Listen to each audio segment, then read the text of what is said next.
In the welterweight division at UFC 315, you got Mike Malott taking on Charles Radtke. I like it. Canada versus USA in Canada. So you know the fans are going to be completely against Radtke in this one on the side of Mike Malott, who's 11-2. Radtke himself 10-4. Let's get into it. Mike Malott 4 inches taller at 6'1" compared to the 5'9" Radtke. Mike Malott 33, Radtke 34. Malott has a 1 inch reach advantage. Both guys stand right-handed. Uh, Malott a slight advantage on the feet, right? Barely 3.9 significant strikes per minute to 3.4. So you're looking at like 7 to 10 significant strike advantage on average throughout the fight. He also lands more takedowns, 2 takedowns over the course of 3 rounds. Radtke gets one like every 5 or 6. So that's not really his thing. But Mike Malott is 16% takedown defense, right? That's plagued him in fights like against Neil Magny, where he got taken down 4 times and eventually KO'd.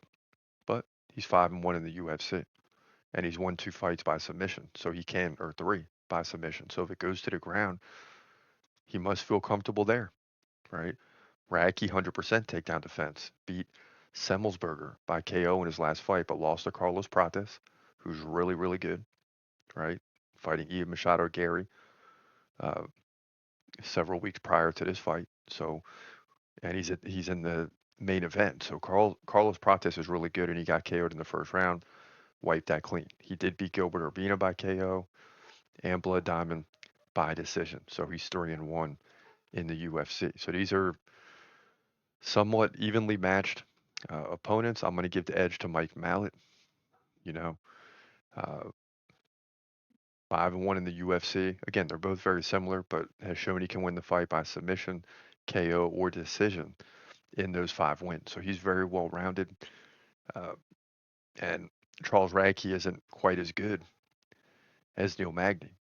And only reason he's lost so far is because, he ran into a guy, Mike Malott, who can land takedowns and ground and pound you, right? And Mike Mallott's takedown defense is 16%, so that's a problem. But not a problem in this fight. That's why I like him to win. You would think Radtke would have a takedown game, being just 5'9" at welterweight, and he does if it goes to the ground, but he still wants to stand and strike with you, even though in this fight it might be beneficial to go to the ground. I don't know. So we'll see what Radtke wants to do. But then you look at Mike Malott and he's got all those submissions, so who knows what Radtke wants to do. I just don't see an angle here for him to win. Mike Mallott's a slightly better striker, and he's better at landing takedowns. So I like Mike Malott to get the win here, in my opinion, in one of those 3 ways, but likely by decision, to move to 12-2, welterweight division, UFC 315.